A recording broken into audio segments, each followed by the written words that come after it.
Este 1 de diciembre, Andrés Manuel López Obrador cumple un año al mando del país. Ha sido un año de gobierno muy distinto a todos los demás, muy ajetreado, con muchísimas cosas, muchas modificaciones en la Constitución y en las leyes. Y tarde o temprano, sin embargo, tenemos que ver cuáles son los saldos de este primer año de gobierno. Yo quiero agradecer la presencia en este programa de Leonardo Núñez. Él es politólogo, internacionalista, profesor del Tecnológico de Monterrey, forma parte de Mexicanos contra la Corrupción y la Impunidad. Leonardo Núñez, gracias por estar con nosotros aquí en la entrevista. Desde el punto de vista, bueno, desde tu punto de vista, ¿cuáles son los mayores logros, si hay, y los mayores fracasos de este gobierno, si los hay? Creo que el mayor logro ha sido destrabar una serie de reformas que podrán cuestionarse o no, pero la rapidez con la que este gobierno ha logrado transformar muchas cosas es algo que se tiene que reconocer. Ayuda a tener mayoría casi constitucional, ¿no? Casi dos terceras partes. Casi 2/3 y además tiene la mayoría de los congresos estatales. Entonces, propuesta que se quiere hacer, propuesta que transita con rapidez. Entonces, creo que ese es uno de los grandes éxitos de esta administración, que ha podido hacer el entramado político y el entramado legal a su voluntad. Ahora la pregunta es si esos son buenos o malos modificaciones. Así es, ¿vamos en buen camino o no?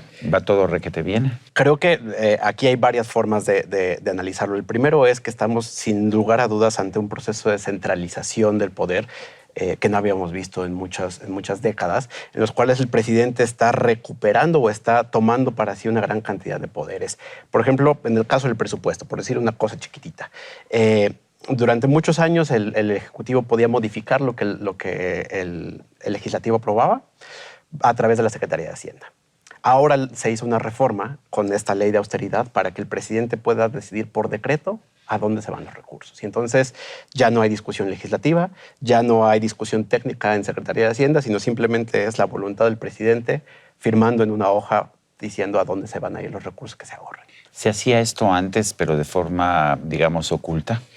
Pues de forma un poco más técnica, en el sentido de que en la Secretaría de Hacienda había una serie de procesos en los cuales participaban varias dependencias.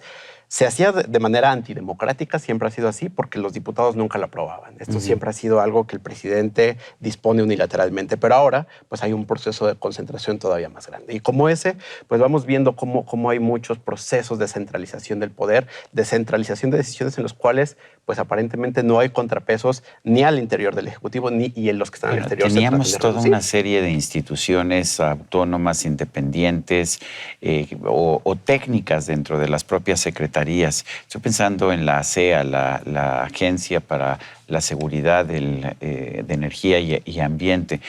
Y bueno, supuestamente esta agencia debía ser encabezada por alguien con 5 años de experiencia, con niveles de alta responsabilidad en la materia. Y finalmente es seleccionada una persona, José Ángel Carrizales, que ha sido rechazada 5 veces en la CRE y en el Consejo de Administración de Pemex, y que claramente no está calificado. Pero su función es decirle que sí al presidente, ¿no? Claro, y como ese caso, el problema es que no es un hecho aislado, sino que empezamos a notar un patrón en el resto de instituciones. ¿Cómo cuáles? ¿Cuáles te preocupan? Principalmente en temas energéticos, pues ya lo que sucedió con la CRE y con la Nacional de Hidrocarburos, tenemos esta colonización a través de la colocación de personas afines al presidente. Creo que no tenemos que olvidar todo lo que pasó con la CNDH. ¿No? Este proceso tan manchado, tan cuestionado, en el cual ni siquiera la actual presidenta cumplía con los requisitos de la convocatoria, ¿no? Eso ya es escandaloso en sí mismo porque es una violación a la ley. Pero como es en todas las instituciones autónomas, tenemos 2 vías de injerencia. Una a través del nombramiento de personas afines y la otra, en las que no se ha podido hacer esto todavía, es a través del presupuesto. Debilitamiento, lo veo. Estamos viendo en el caso del Instituto Nacional Electoral, ¿no es así? Claro, es muy transparente que aquí del presupuesto que el INE mandó, ya haciendo ajustes para recortar su gasto, se le hizo un recorte adicional de 1,071 millones de pesos. Eso era alrededor de 7% de su presupuesto. Y el propio INE ha salido a decir que esto compromete algunas de las funciones que tiene que llevar a cabo el año que entra. Pero es muy llamativo que en el recorte que se hace en el presupuesto, los únicos afectados son los órganos autónomos. El resto de instituciones del Poder Ejecutivo, los programas sociales, la Secretaría de Bienestar, la Secretaría de Hacienda, reciben ampliaciones y reciben más presupuesto. Entonces, es un mensaje político muy claro en el cual a los órganos autónomos y a las esferas que están afuera del Poder Ejecutivo se le ahorca presupuestalmente o se le ahorca con funcionarios que pues dejan de tener las características de independencia. Nos debe preocupar esto, y ¿por qué nos debe preocupar? Hay quien dice, bueno, pues estamos ahorrando dinero. Claro, creo que el argumento de ahorrar dinero es muy fácil de utilizar, pero cuando se hacen evaluaciones de que se tiene que recortar por características técnicas, cuando el recorte se impone solamente por un criterio político, estamos ante un debilitamiento democrático. Entonces, el INE me parece una de las instituciones más importantes en las cuales hay que poner atención porque pues es el encargado al final de cuentas de llevar a cabo las elecciones. Es el organismo que permitió la alternancia de partidos en el poder. Claro, es como quemar la escalera una vez que ya la usaste tú para subir, para que nadie más pueda llegar ahí. Y solo como una nota de que hay que tener atención al INE, el año que entra se eligen 4 consejeros, ¿no? Entonces, como hay un calendario de muchas otras instituciones que van a empezar a ser colonizadas con cuotas y cuates, que durante muchos años se criticó desde la propia oposición y desde la academia también, que tienen que estar ahí las mejores personas. ¿Por qué, si la izquierda tradicionalmente cuestionó esta centralización del poder, el colocar todo el poder en manos del presidente, hoy aplaude a lo que estamos viendo, que es una nueva concentración del poder? Claro, creo que es una parte muy curiosa de la izquierda la que aplaude esto, ¿no? Porque es la izquierda nacionalista que probablemente añora esos momentos en los que el PRI tenía el poder concentrado y teníamos a un presidente que se decía el líder del tercer mundo, ¿no? Como estas épocas echeverristas. Entonces, esa parte de la izquierda es la que todavía está aplaudiendo esta clase de concentración de poder porque pues, a esa parte no le gusta tener opositores, a esa parte no le gusta ser cuestionada, esa parte cree que tiene la razón porque tiene razón. ¿Qué es lo que pasa en los países, en las democracias occidentales? Todos estos organismos, la CRE, el INE, de alguna manera tienen su contraparte en esos países, ¿no es así? Son organismos autónomos, independientes. Claro, pues desde el diseño original del federalismo tenemos este sistema de pesos y contrapesos en el cual hay dos lógicas principales. Uno es, en ningún momento es buena idea tener todo el poder concentrado en un solo punto. Entonces necesitas dispersarlo. Y en segundo lugar, otra corriente es que además en las esferas que están afuera del Poder Ejecutivo, tienes que poner a personas capacitadas, porque hay una premisa elemental que es un solo gobierno no puede hacerlo todo por sí mismo. Necesitas órganos especializados en los cuales tienes órganos desconcentrados, órganos descentralizados o sus equivalentes en el resto de sociedades democráticas en los cuales pones perfiles técnicos, perfiles que saben lo que tienen que hacer. Y no los ves como un coto de poder, sino los ves como una ayuda al gobierno que reconoce que no puede hacerlo todo. Ahora, en términos generales, tenemos un presupuesto ya para el año que viene. Curiosamente, el presupuesto es bastante razonable cuando ves las cifras totales. El peso está muy firme, la inflación está a 3%, y el peso está reaccionando así en parte porque pues, no se ve que haya un exceso de gasto, se ve un presupuesto razonablemente equilibrado. ¿Qué opinas de eso? Claro, aquí hay que señalar que el presupuesto, como bien mencionas, no crece en términos absolutos, tiene un crecimiento moderado, crece 1.4% en términos reales, comparado con este de 2019, no es mucho.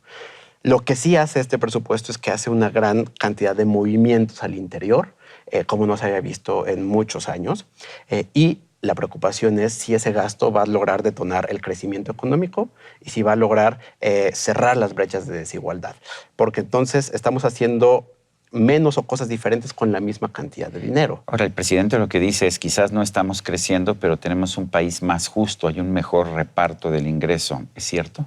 Creo que eso todavía no tenemos los elementos necesarios para asegurarlo o negarlo, pero lo que sí tenemos claro es que los programas sociales son la principal apuesta de este gobierno y ninguno de ellos ha pasado por las características o por la discusión de una política pública enfocada realmente a solucionar los problemas. No tienen listas de beneficiarios, no tienen reglas ni protocolos de actuación. Exactamente. No, hasta hoy no tienen reglas de operación. A partir del año que entra ya tendrán algunos de ellos, no todos. Pero sí, eso es muy claro. Sí, no hay padrones públicos, no hay forma de evaluarlos. Incluso el programa Jóvenes Construyendo el Futuro, pues ni siquiera tiene la cantidad de beneficiarios que dicen ellos que tienen si revisamos cuánto han gastado y por eso le han recortado el presupuesto. En fin, son una serie de programas sociales que lo que apuestan es a darle recursos directamente a los ciudadanos sin preocuparse por el entorno que está alrededor. ¿No es una forma más eficiente de manejar el presupuesto, pues darle el dinero a los ciudadanos en lugar de crear grandes instituciones burocráticas? Claro, es más eficiente para dar recursos y para dispersar la ayuda de manera inmediata. Que eso te lleve a resolver el problema de fondo es muy diferente. Creo que el tema de las guarderías es muy transparente. No sirve de nada si tú le das a una madre de familia 1,200 pesos si no hay una institución decente alrededor al cual llevarla, si no tiene protocolos de seguridad, si no tiene una serie de requisitos que el Estado debería garantizar.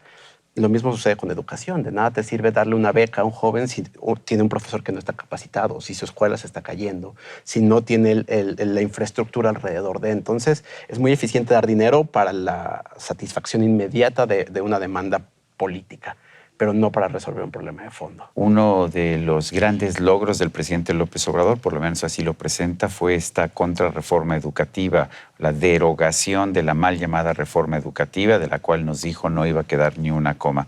¿Qué tenemos al final?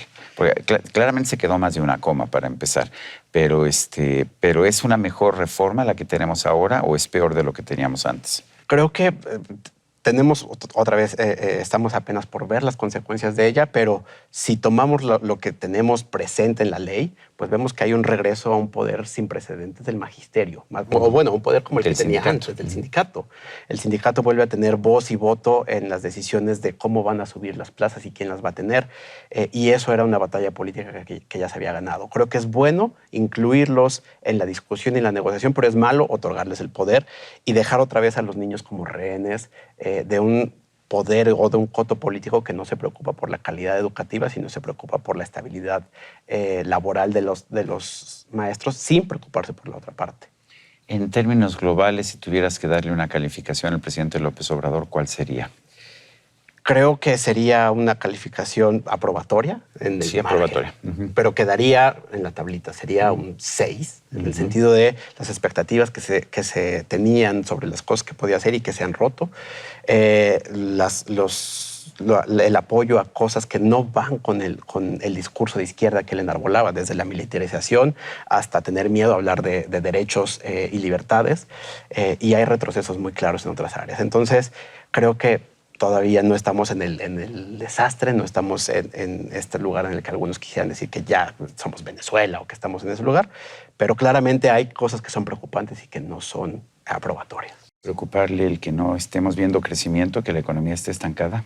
Creo que eso sin duda alguna va a generar un problema, si no hoy, dentro de 2 o 3 años. Si no crece este pastel y seguimos en 0%, va a generar muchos problemas. Leonardo Núñez, miembro de Mexicanos contra la Corrupción y la Impunidad, investigador, politólogo, gracias por hablar con nosotros. Encantado.